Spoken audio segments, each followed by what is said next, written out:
प्रौद्योगिकी विश्वविद्यालय के आज के इस समारोह में विश्वविद्यालय के कुलपति प्रोफेसर जयप्रकाश सैनी जी, गोरखपुर के माननीय सांसद श्री रवि किशन शुक्ला जी, महापौर गोरखपुर डॉक्टर मंगलेश श्रीवास्तव जी, विश्वविद्यालय के कुल सचिव, विश्वविद्यालय के सभी हमारे फैकल्टी मेंबर्स, सभी माननीय जनप्रतिनिधिगण और विश्वविद्यालय के सभी छात्र छात्राएं,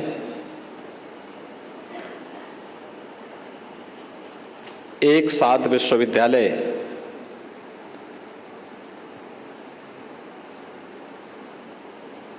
को यहाँ पर विकास कार्यों के लिए, नई फैकल्टी के लिए और अपने विशिष्ट कार्यशैली के माध्यम से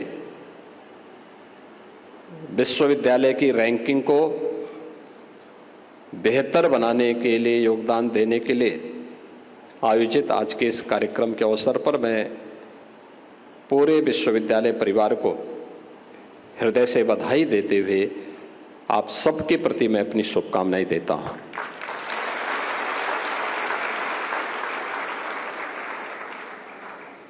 मेरे लिए प्रसन्नता का विषय है कि मदन मोहन मालवीय प्रौद्योगिकी विश्वविद्यालय यह अब सतत नहीं बल्कि समग्र विकास की परिकल्पना को लेकर के कार्य कर रहा है।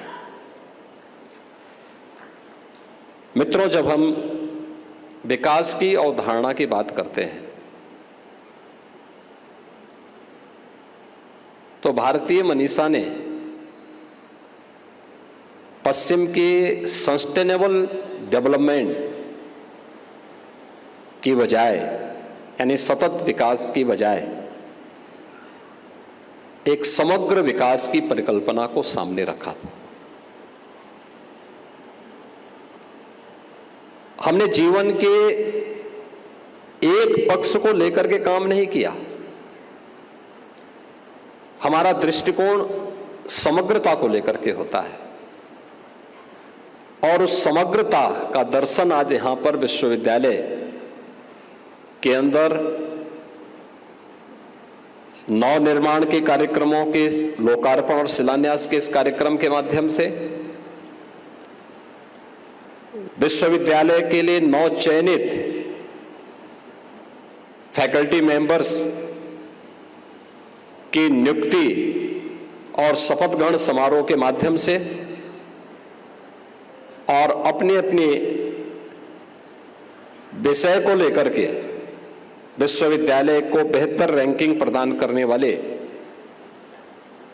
उन शिक्षकों के सम्मान को लेकर के, यह समग्र दृष्टि नहीं तो क्या है? अगर हमारा पक्ष सतत का होता, सस्टेनेबल होता, तो हम किसी एक पक्ष को लेकर के काम करते, उसी पर फोकस करते। लेकिन नहीं, यह भारतीय दृष्टि है कि हम समग्रता पर विश्वास करते हुए आगे बढ़ेंगे और आज उसका दर्शन इस विश्वविद्यालय के अवसर पर हो रहा है। मैं नवनियुक्त 76 शिक्षकों को, जिन्हें अभी यहाँ पर विश्वविद्यालय के कुलपति ने शपथ ग्रहण करवाया है,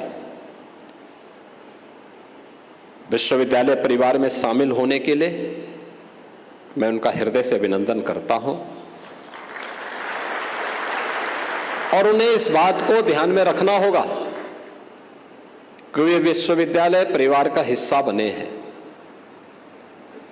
चयन की एक कठिन परीक्षा को उत्तीर्ण करने के उपरांत उनका विश्वविद्यालय की सिलेक्शन बोर्ड ने उन्हें विश्वविद्यालय के अनुकूल पाया, अब उनका दायित्व होना चाहिए जिस कार्य के लिए उनका चयन हुआ है वे उस कार्य में अपने आप को उन्हें साबित करना होगा।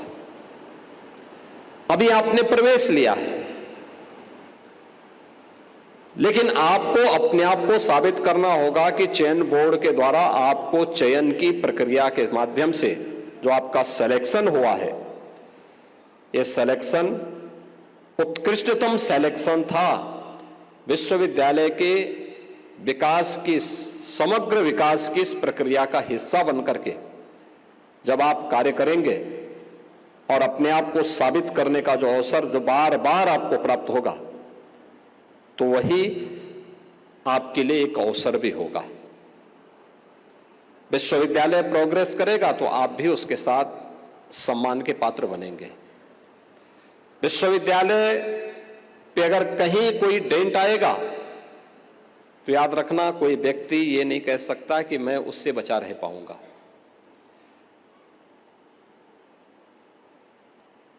हर एक व्यक्ति जो संस्था से जुड़ा हुआ है उसकी प्रगति का हिस्सेदार भी है, और अगर उसकी प्रगति नहीं बल्कि उन्नति के बजाय वह अवनति की तरफ जा रहा है तो उस अवनति के लिए जिम्मेदार भी है। ये दोनों चीजें जीवन में समान रूप से चलती हैं। कोई भी सफलता टीम वर्क से ही प्राप्त होता है, और कोई भी विफलता जब टीम वर्क में सभी सदस्य केवल अपने लिए तो सोचते हैं, इंस्टीट्यूशन के हित में नहीं सोचते, तो उस आपसी खींचतान के कारण उसके विकास पर प्रतिकूल असर पड़ता है। और अगर वह कोई इंस्टीट्यूशन है तो उसकी रैंकिंग भी उससे प्रभावित होती भी जाती है। आज का समय एक प्रतिस्पर्धा का समय है। आपने देखा होगा कभी भारत दुनिया के अंदर शिक्षा में, तकनीक में दुनिया का मार्गदर्शन करता था। हम विश्व गुरु कहलाए क्योंकि हम लीड करते थे दुनिया को। कहते हैं 1600 ईस्वी के पहले दुनिया की जीडीपी में भारत की हिस्सेदारी 30% से अधिक थी।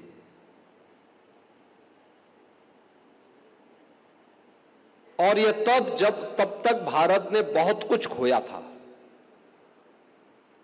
यानी अगर 10वीं सदी को हम देखें तो 10वीं सदी तक भारत का दुनिया की जीडीपी में आधे से अधिक की हिस्सेदारी अकेले भारत की हुआ करती थी। ये लगातार गिरती गई, ये नीचे आता गया। अंग्रेजों ने अपने कालखंड में, अपने समय में यहां के संसाधनों को लूटा, भारत को रॉ मटेरियल का एक अड्डा बनाया, और यहां के हर एक संसाधन को उन्होंने अपने स्वार्थ के लिए दुनिया के मार्केट तक पहुंचा करके यहां की अर्थव्यवस्था को कैसे नष्ट किया, यह किसी से छुपा हुआ नहीं। और आज देखते ही देखते भारत कहां है। यानी आजाद भारत में 1947 से लेकर के 2014 तक आते आते इन 65 से 70 वर्षों के दौरान भारत ने हर एक क्षेत्र में कुछ न कुछ तो किया होगा, लेकिन भारत दुनिया की केवल 11वीं अर्थव्यवस्था बन पाया था। और पिछले 10 वर्ष के अंदर भारत ने जो प्रगति की, हर एक क्षेत्र में आज आप देखते होंगे कुछ नयापन देखने को मिलता है। एक नई ऊर्जा, एक नया उत्साह, एक नया उमंग हम सबको देखने को मिलता है। आज भारत दुनिया की 5वीं बड़ी अर्थव्यवस्था बन गया है और अगले 2 वर्ष के अंदर भारत दुनिया की 3री बड़ी अर्थव्यवस्था बनने वाला है। यानी भारत इसलिए 3री बड़ी अर्थव्यवस्था बन रहा है क्योंकि आज भारत की विकास की दर दुनिया के अंदर किसी भी अन्य देश की तुलना में सबसे बेहतर दिशा में आगे बढ़ रही है। हर एक क्षेत्र में भारत आज अपनी एक नई पहचान के साथ आगे बढ़ रहा है। आज दुनिया के सामने भारत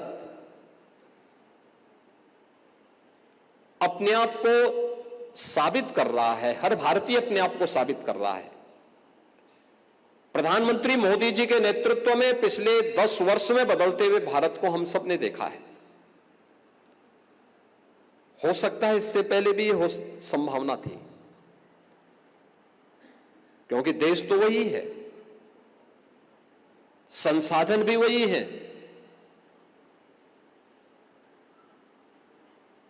तंत्र भी वही है, नेतृत्व बदला और उस नेतृत्व ने अपने दूरदर्शिता के कारण आज भारत को दुनिया के सामने उन ऊंचाइयों तक पहुंचाने का काम किया है जहां पर जाने के लिए पूरी दुनिया उतावली दिखती है। मित्रों, किसी व्यक्ति हो या देश, उसकी सबसे सही पहचान का समय होता है जब उसके सामने चुनौती होती है, संकट होता है। दुनिया के सामने संकट आया था वैश्विक महामारी कोरोना के दौरान। दुनिया के बड़े बड़े देश धराशायी हो गए, पस्त हो गए कोरोना के सामने। उनकी हालत अत्यंत खराब हो चुकी थी। लेकिन भारत एक ऐसा देश था जहां पर प्रधानमंत्री मोदी जी के नेतृत्व में पूरा भारत लोकतांत्रिक मूल्यों को बनाए रखते हुए भी 140 करोड़ लोगों को फ्री में टेस्टिंग की सुविधा प्रदान कर रहा था। उन्हें फ्री में उपचार की सुविधा भी प्रदान कर रहा था। उनके लिए वैक्सीनेशन के कार्यक्रम को भी उनके साथ जोड़ रहा था। फ्री में वैक्सीन भी सभी लोगों को दे दिए और जरूरतमंदों को फ्री में राशन की सुविधा का भी लाभ प्रदान कर रहा था। दुनिया के अंदर किसी देश में नहीं हो पा रहा था।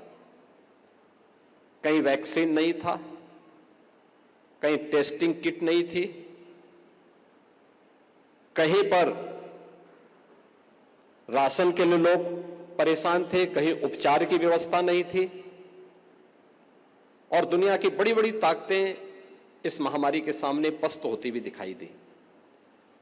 लेकिन भारत ने अपने आप को साबित किया। अवसर सबको मिलते हैं, याद रखना। जो कोरोना कालखंड में दुनिया के सामने अवसर थे, वे अवसर सबको मिलते हैं। बस जो धैर्य के साथ उन चुनौतियों का सामना करता है वह निखरता है, और जो उससे पलायन करता है वह बिखरता है। और यह व्यक्ति के जीवन में भी और राष्ट्र के जीवन में भी यही अक्सरशः सही बैठता है। हम इस विश्वविद्यालय के, आप इस विश्वविद्यालय के यहाँ पे फैकल्टी मेंबर्स भी हैं, यहाँ के छात्र छात्राएं भी हैं। शिक्षक हो या छात्र, सबकी अपने अपने क्षेत्र में अपनी जवाबदेही है और हमारा प्रयास होना चाहिए कुछ नयापन करने की। लीक से हट करके कुछ नयापन करने की। और ये हर एक क्षेत्र में संभावनाएं हैं। अगर आपको एक विशिष्ट स्थान प्राप्त करना है तो आपके लिए वे अवसर मौजूद होंगे। समाज की आज की आवश्यकता क्या? आज पूरी दुनिया, आप सामान्य जीवन में भी इस बात को अनुभव करते होंगे। हम इस मदन मोहन मालवीय प्रौद्योगिकी विश्वविद्यालय के पार्ट बने हुए हैं। ये केवल एक विश्वविद्यालय नहीं है। विश्वविद्यालय अपने स्रोत से या फिर शासन के सहयोग से इसको संचालित कर रहा है। अगर यही निजी क्षेत्र में होता तो एक एक छात्र की फीस बहुत ज्यादा होती, बहुत ज्यादा होती। सामान्य छात्र उसको वहन करने में असमर्थ होता, चुनौती होती उसके सामने। लेकिन शासन ने उसको एक व्यवस्था के साथ जोड़ा कि हर एक छात्र को अवसर मिल सके, वह आगे बढ़ सके। लेकिन क्या शासन में जुड़ा हुआ कोई व्यक्ति, वो मुख्यमंत्री हो या विभाग हो या शासन का कोई भी भाग हो, क्या वो अपने पास से पैसा देता है? नहीं। समाज के कंट्रीब्यूशन से, समाज का टैक्स पेयर जब पैसा देता है, सरकार उस रेवेन्यू को कलेक्ट करके फिर विकास के लिए एक बजट तैयार करती है और फिर अलग अलग विभागों को पैसा उपलब्ध कराती है। उन विभागों के माध्यम से, उन मंत्रालयों के माध्यम से संबंधित विभाग को पैसा जाता है और फिर आपकी संस्था में भी पैसा जाता है। यानी अंततः समाज की स्थिति वही है जैसे इस जीवन चक्र का होता है। आप देखते होंगे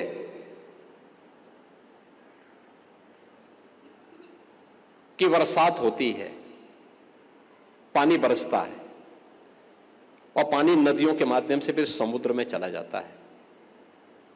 समुद्र से वाष्प बनकर के कब और फिर बादल बना है किसी को दिखाई नहीं देता है, लेकिन फिर आवश्यकता के अनुरूप और समान रूप से सभी जगह बारिश करते हुए फिर उस चक्र को चलाता रहता है। और उसी पर आधारित होती है शासन की व्यवस्था भी। टैक्सेशन सरकार का उसी पद्धति पर आधारित होता है। व्यक्ति से सीधे नहीं लिया जाता, कहीं जीएसटी के माध्यम से लेता है, कहीं पर वैट के माध्यम से सरकार लेती है, कहीं पर किसी अन्य उसके माध्यम से पैसा सरकार के पास जाता है। यानी अगर आप कहें तो इस पूरा जीवन चक्र एक दूसरे के साथ समन्वय और एक दूसरे के साथ सहयोग पर आधारित होता है। तो हमारी भी तो कोई जिम्मेदारी बनती है उनके प्रति। आप अपने आप को केवल एक कैंपस तक सीमित कैसे कर सकते हैं? आखिर उस समाज के प्रति भी तो हमारी कोई जिम्मेदारी होनी चाहिए और अपने देश के प्रति भी हमारी कोई जिम्मेदारी होनी चाहिए। एक टेक्निकल इंस्टीट्यूशन के नाते, एक टेक्निकल यूनिवर्सिटी के नाते भी आपकी जिम्मेदारी होती है कि हम सस्ती तकनीक कैसे उन लोगों तक पहुंचा सके।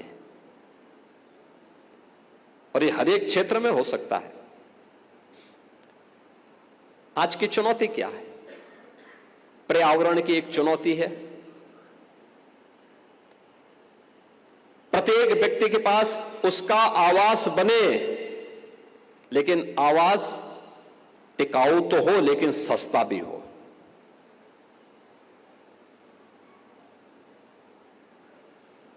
विकास के लिए कम्युनिकेशन बहुत महत्वपूर्ण साधन है। कैसे हम तकनीक ऐसा पैदा करें कि हर एक व्यक्ति को समाज के अंदर होने वाली प्रत्येक घटना की जानकारी समयबद्ध तरीके से लेकिन सामान्य वे के साथ मिले, अतिरिक्त उसको ऊर्जा न लगानी पड़े, उसको वह उपलब्ध हो सके। ऐसा कौन सी तकनीक अपनाई जा सकती है कि वह व्यक्ति अपने जीवन को बहुत सरलतापूर्ण, सहजतापूर्ण तरीके से अपनी न्यूनतम आवश्यकताओं की पूर्ति कर सके? तकनीक इसमें बहुत बड़ी भूमिका का निर्वहन कर सकता है, बहुत बड़ी भूमिका का निर्वहन कर सकता है। लेकिन तकनीक इतनी महंगी न हो कि वो एक सामान्य नागरिक की पहुंच से दूर हो जाए। तकनीक से पिछले 10 वर्ष में देश के अंदर बहुत परिवर्तन हुए, लेकिन दैनिक जीवन की स्थिति, दैनिक जीवन में हम उसका उपयोग कैसे कर सकते हैं? अब हर वर्ष हम लोग आवासीय व्यवस्था को के लिए, गरीबों के लिए प्रधानमंत्री आवास योजना या मुख्यमंत्री आवास की योजना निकालते हैं। सरकार का शेयर उसमें होता है, सरकार उसको ग्रामीण क्षेत्र में 1,20,000 रुपए देती है, नक्सल प्रभावित क्षेत्रों में 1,30,000 रुपए तक की राशि हम उसे प्रदान करते हैं। शौचालय के लिए अलग से 12,000 रुपए की राशि अतिरिक्त उपलब्ध करवाते हैं। नगरीय क्षेत्र में 2.5 लाख रुपए की एक राशि हम उस गरीब को उपलब्ध करवाते हैं। 1,20,000 या 1,30,000 रुपए में ग्रामीण क्षेत्र में और नगरीय क्षेत्र में 2.5 लाख रुपए में आवास बनाने के लिए क्या हम कोई ऐसी तकनीक अपने स्तर पर विकसित कर सकते हैं कि इस राशि के अंदर ही वह गरीब अपना मकान बना सके? क्या हम तकनीक को ऐसा डेवलप कर सकते हैं कि पर्यावरण के लिए जो चुनौती हमारे सामने है, ईंट का इस्तेमाल हम करते हैं। ईंट जो सबसे उर्वरा भूमि होती है उसी से ईंट भी बनते हैं, उसी मिट्टी से ईंट बनते हैं। और ईंट के भट्टे जहां लगाए जाएंगे उसके आसपास के क्षेत्र में आप देखते होंगे कि काफी बड़ी भूमि, काफी बड़ी लैंड ऐसी होती है जो अनुपजाऊ सी हो जाती है। बहुत पहले से आप भी सुनते रहे होंगे, कहीं ईंट का भट्टा लगता है, उसके अगल बगल कोई बाग होगा, वो बाग खराब हो जाता है। अगर आप कभी सर्दियों में ईंट के भट्टे के आसपास के क्षेत्र में ग्राउंड वाटर इस्तेमाल करिए, आपको बहुत गर्म मिलेगा, बहुत गर्म मिलेगा। सामान्यतः ग्राउंड वाटर की स्थिति क्या है? आप गर्मियों में आप उसको लीजिए, सुबह दोपहर शाम वो आपको ठंडा मिलेगा। लेकिन अगर आप सर्दियों में लेंगे तो वह हल्का गर्म मिलता है। लेकिन ईंट के भट्टे के आसपास कहीं भी आप उसको लेंगे तो उसका टेम्परेचर बहुत ज्यादा बढ़ा होगा, यानी वह कहीं ना कहीं आपके पर्यावरण को खराब कर रहा है। हमने सॉलिड एंड लिक्विड वेस्ट के निस्तारण के लिए कौन सी तकनीक विकसित की है, जबकि आप भी उस प्रक्रिया का हिस्सा बने हुए हैं? ऐसा नहीं कि आप उस प्रक्रिया के साथ न जुड़े हुए हों। ये बनाया जा सकता है, सस्ते मॉडल खड़े किए जा सकते हैं। हम किसी एक परिसर को ध्यान में रख करके इस कार्यक्रम को कर सकते हैं। और ये तो हमारी पुरानी परंपरा पर, हमारी भारत के अंदर तो ये चीजें गांव-गांव में पहले होती थी। हर गांव में पहले क्या होता था, कुछ चीजों के लिए व्यवस्था बनाई गई थी। जैसे हर गांव में खाद का गड्ढा होता था। खाद का गड्ढा क्या बताता था? खाद का गड्ढा इस बात को बताता था कि गांव में सॉलिड वेस्ट को कहां इकट्ठा कर देना है। सॉलिड वेस्ट का वो स्थान हो जाता था और वह साल भर का सॉलिड वेस्ट एक जगह इकट्ठा होता था और फिर वही कंपोस्ट बनता था। लोग उसको अपने खेत में फिर लेके जाते थे, फिर अगले साल के लिए उसको तैयार कर देते थे। सॉलिड वेस्ट का एक माध्यम था। धीरे धीरे करके उस पे कब्जे होते गए। आज न शहर में डंपिंग ग्राउंड बन गए, बड़े बड़े कूड़े के पहाड़ खड़े हो गए, जहां पर हम लोगों ने सॉलिड वेस्ट प्रबंधन के लिए कुछ कार्यक्रम प्रारंभ भी किए।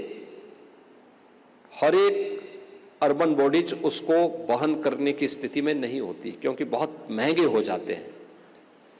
या तो सरकार को उनके साथ एग्रीमेंट करना होता है कि अगर हमें हाइड्रो पावर 3.5 रुपए में मिल रही है, अगर हमें सोलर पावर 2.5 रुपए में मिल रही है, तो हमें उनके साथ 12-13 रुपए तक एग्रीमेंट करने होते हैं कि भाई ठीक पर यूनिट हम आपसे खरीदेंगे, कम से कम सॉलिड वेस्ट से लोगों को मुक्ति तो मिलेगी। क्या तकनीक को इतना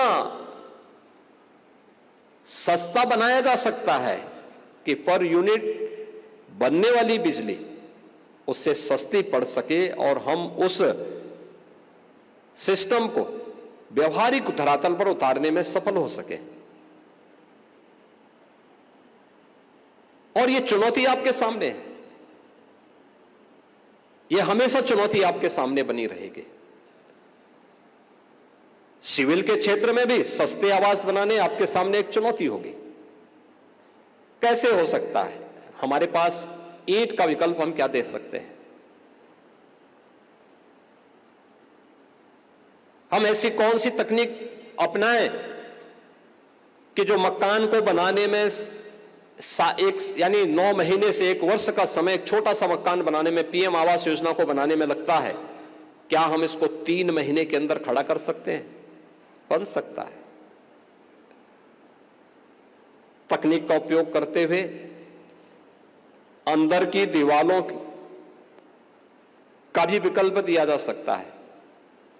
हमें थोड़े प्रयास करने होंगे और मुझे लगता है कि इस पर शोध करने का केंद्र बिंदु, चाहे ये हो, चाहे वो हाई राइज बिल्डिंग हो, इन सभी के लिए हमें अपने संस्थानों में इस पे कार्य करने की आवश्यकता है।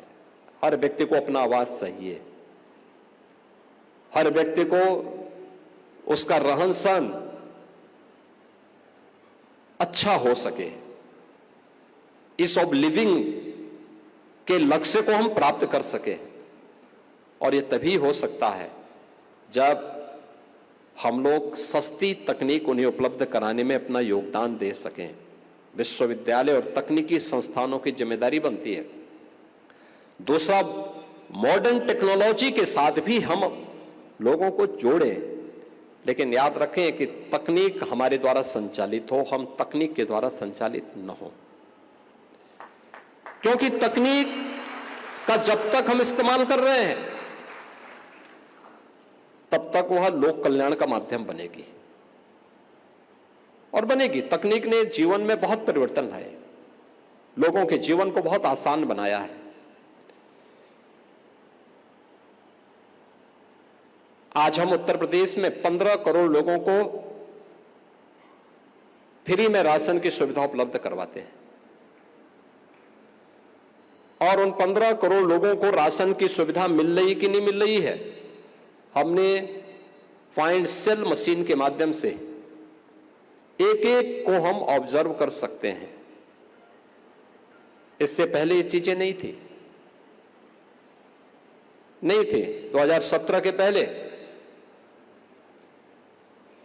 जब मैंने एक दिन में सभी 80,000 फेयर प्राइस 100 पे छापे मरवाए थे, आप आश्चर्य करेंगे कि मुझे 30 लाख फेक राशन कार्ड मिले थे। 30 लाख, यानी उन 30 लाख परिवारों के नाम पर राशन निकलता था, लेकिन उन गरीबों तक नहीं पहुंच पाता था।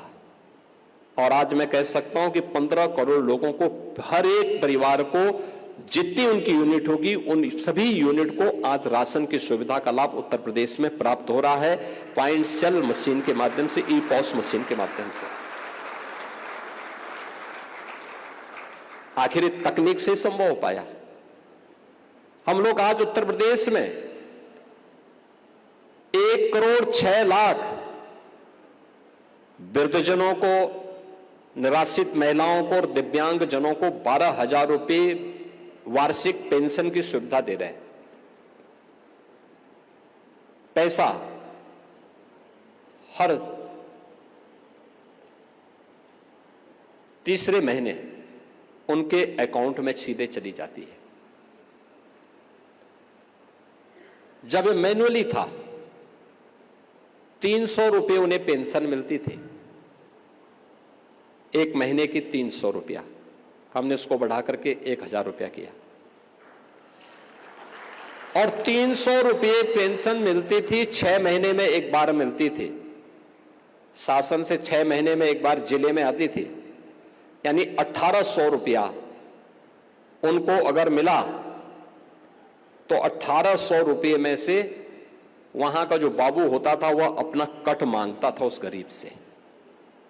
और परिणाम क्या होता था कि एक तो पेंशन के लिए जाते आते समय 1800 की बजाय उस व्यक्ति के तक बामुश्किल 200-300 रुपये ही पहुंच पाता था, क्योंकि आने जाने का किराया, बाबू का कट और ये सभी चीजें। लेकिन आज तकनीक ने उस कट को भी और उस किराए को भी पूरी तरह समाप्त कर दिया है। सीधे उसके अकाउंट में पैसा जा रहा है और हर एक गांव में आज के दिन पर वीसी सखी है। वीसी सखी के माध्यम से वो सीधे अपने पैसे को कभी भी आहरित कर सकते हैं, कभी भी निकाल सकते हैं, कभी भी पैसा जमा कर सकते हैं। शासन की सुविधा और शासन के द्वारा अपनाई गई तकनीक एक व्यक्ति के जीवन में परिवर्तन कर सकती है। पर्यावरण के मामले में आप देखते होंगे, पर्यावरण के मामले में भी ये चीजें बहुत कुछ कर सकती हैं। 2017 के पहले आपने देखा होगा जितनी भी अर्बन बॉडीज में स्ट्रीट लाइट लगती थी, ये स्ट्रीट लाइट हैलोजन के होते थे। एक तो पावर कंज्यूम इसमें बहुत ज्यादा होता था, दूसरा वह कभी जलता था और कभी अचानक बंद हो जाता था। कोई पीली होती थी, कोई नीली होती थी, कोई लाल जलती थी, अचानक बंद हो गया, फिर चालू होने में उसको कुछ समय लगता था। और बरसात के समय तो उस लाइट के नीचे कोई खड़ा भी नहीं हो सकता था, इतने कीड़े उस पे आते थे, इतने जलते थे, बदबू आती थी। आज आप देखते होंगे हम लोगों ने 16 लाख हैलोजन और अन्य रंग बिरंगी जो लाइटें थी इनको हटवा करके, स्ट्रीट लाइट को हटा करके स्ट्रीट लाइट में उसे बदला, LED street light. LED street light power consume कम हो रहा है, उसका घटत काफी कम हुआ है। यानी इसमें सालाना प्रदेश सरकार को, नगर विकास विभाग को 1000 करोड़ रुपए सालाना बचत होती है एलईडी स्ट्रीट लाइट लगाने से। और रिप्लेस करने का कोई पैसा भी नहीं देना पड़ा, कोई पैसा नहीं देना पड़ा। ये केवल लाइट को कम और ज्यादा करने का नहीं था, उससे कार्बन उत्सर्जन भी होता था। इससे कार्बन एमिशन काफी कम है, न्यूनतम है, और यह प्रधानमंत्री मोदी जी के नेट जीरो के लक्ष्य को प्राप्त करने में बड़ी मदद कर रहा है। ऐसे ही हर एक क्षेत्र में हम कर सकते हैं। मदन मोहन मालवीय प्रौद्योगिकी टेक्निकल यूनिवर्सिटी को इस कैंपस के सीवर और ड्रेनेज के ट्रीटमेंट की प्लानिंग अपने स्तर पर करनी चाहिए और तकनीक, अपनी देसी तकनीक को अपना करके करनी चाहिए। एक नया मॉडल बनाना चाहिए। यह बन सकता है, संभव है, थोड़ा प्रयास करना पड़ेगा, थोड़ी स्थिरता के साथ सोचना पड़ेगा। मुझे याद है आज से चार वर्ष पहले की घटना, गोरखपुर नगर निगम पर एनजीटी ने एक पेनल्टी लगाई, काफी बड़ी पेनल्टी थी, क्योंकि सिटी का जो भी ड्रेनेज था ये सीधे राप्ती नदी में उड़ेल दिया जाता था। एक सज्जन ने कंप्लेंट की एनजीटी में, एनजीटी ने उसकी जांच करवाई और सही पाया और काफी भारी पेनल्टी गोरखपुर नगर निगम पे लग गई। पेपर में आया, मैं गोरखपुर में आया था, मैंने भी जानकारी ली, मैंने बैठक ली, मैंने पूछा उनसे, मैंने कहा ये पेनल्टी कैसे लग गई? उन्होंने कहा ड्रेनेज हमारा। और जैसे होता है पेनल्टी से बचने के लिए उन्होंने 110 करोड़ रुपए का एक एसटीपी का एक ट्रीटमेंट प्लांट स्थापित करने के लिए शासन के पास अपना प्रस्ताव भेज दिया। तो मैंने उनसे कहा, मैंने कहा भी एसटीपी की बजाय आप देसी पद्धति अपनाइए, आपके पास लैंड है और उस पद्धति को अपनाएंगे, सस्ता भी पड़ेगा और आपके लिए एक लंबे समय तक ये काम भी कर पाएगा।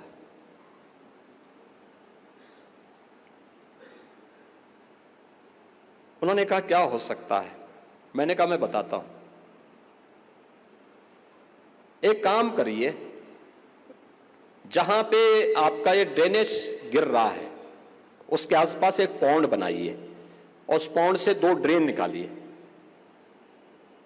देसी पद्धति से आप देखेंगे, बोल्डर, ईंट का छावा, मोटा गिट्टी, फिर पतला गिट्टी, पतला बालू, इन 4 स्टेजेस में उस ड्रेनेज जो सिटी का है या स्टॉर्म वाटर बरसात का होगा उससे गुजारिए। आप देखेंगे इसके बाद चौथे चरण के बाद जो जल निकलेगा एकदम क्लीन वाटर निकलेगा। हाँ, इसको समय समय पे सफाई करनी पड़ेगी और इस पर आप कुछ कर सकेंगे तो करना चाहिए। खैर, उन्होंने पौंड तो नहीं बनाया, लेकिन बाकी तकनीक का उसमें उपयोग किया। उन्होंने कुछ वनस्पतियां उसके लिए चुनी, उसको भी उन्होंने लगाया। 110 करोड़ रुपए जिस कार्य के लिए उनके खर्च होने थे, उन्होंने मात्र 4 करोड़ में उसको किया। और बामुश्किल जिसमें 10 करोड़ रुपए प्रतिवर्ष उनका खर्च होता, उसके मेंटेनेंस पर और उसके बिजली आदि के खर्चे पर, उस पर केवल उनका मुश्किल से 4-5 लाख रुपए सालाना का खर्च आ रहा है।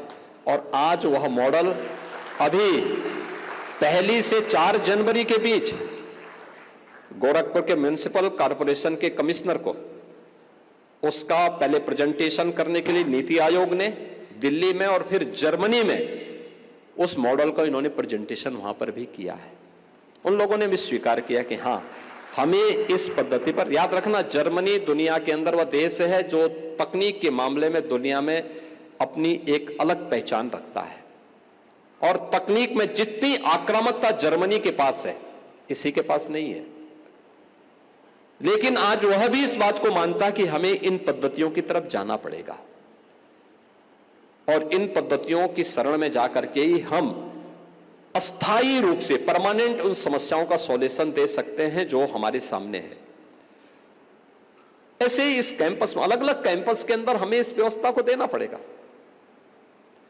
कैसे हम इन समस्याओं का समाधान का रास्ता निकाल सकते हैं। और आज ये और भी आसान इसलिए हमारे लिए है जब हम एआई का इस्तेमाल कर रहे हैं।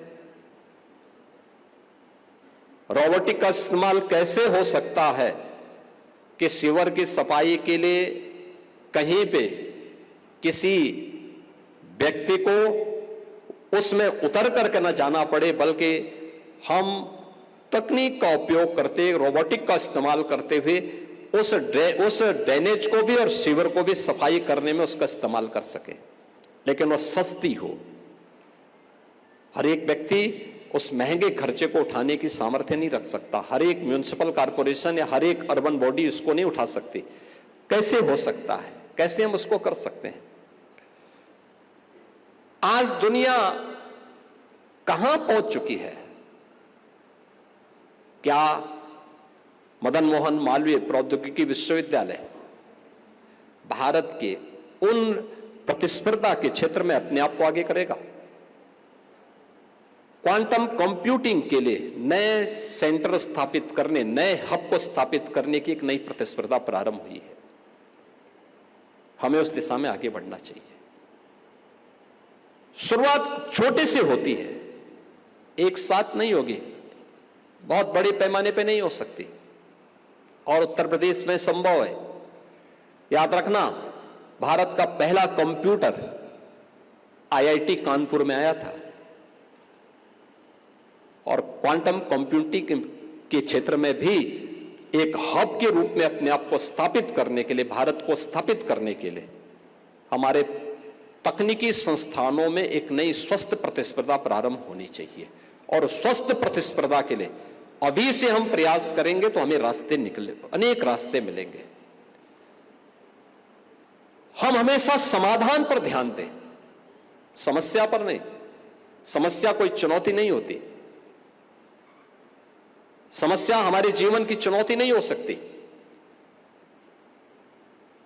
चुनौती तो इस बात पर निर्भर करती है कि हम क्या चाहते हैं, क्योंकि हम समस्या पे सोचते सोचते सोचते पीछे की तरफ जाने लगते हैं, लेकिन जब हम समाधान की तरफ जाते हैं तो समस्या अपने आप छंटती जाती है और रास्ते निकलते जाते हैं। इसलिए समाधान की तरफ जाएंगे तो रास्ते निकलेंगे, और समस्या पे सोचोगे तो आपके पास 10 बहाने मिलते जाएंगे। बहाना नहीं, हमें रास्ता निकालना है, और उस रास्ते को निकालने के लिए मदन मोहन मालवीय प्रौद्योगिकी विश्वविद्यालय को अपने आप को तैयार करना पड़ेगा। बहुत सारी अच्छी रैंकिंग आपकी आई है। मैं देख रहा था विश्वविद्यालय की रैंकिंग को भी, अलग अलग क्षेत्र में विश्वविद्यालय ने बहुत अच्छी रैंकिंग के साथ अपने कार्य को आगे बढ़ाया है। NIRF की रैंकिंग में जो विश्वविद्यालय में 3 श्रेणियों में स्थान प्राप्त किया है, जिसमें इंजीनियरिंग श्रेणी में 84वीं, विश्वविद्यालय की श्रेणी में 94वीं और राज्य विश्वविद्यालय की श्रेणी में 40वीं रैंक विश्वविद्यालय ने स्थापित की है। क्या हम लोग इंजीनियरिंग की श्रेणी में, आपने भी टॉप 100 में आप हैं अगले बार के टारगेट के लिए, क्या टॉप 50 में आप अपना स्थान बना सकते हैं?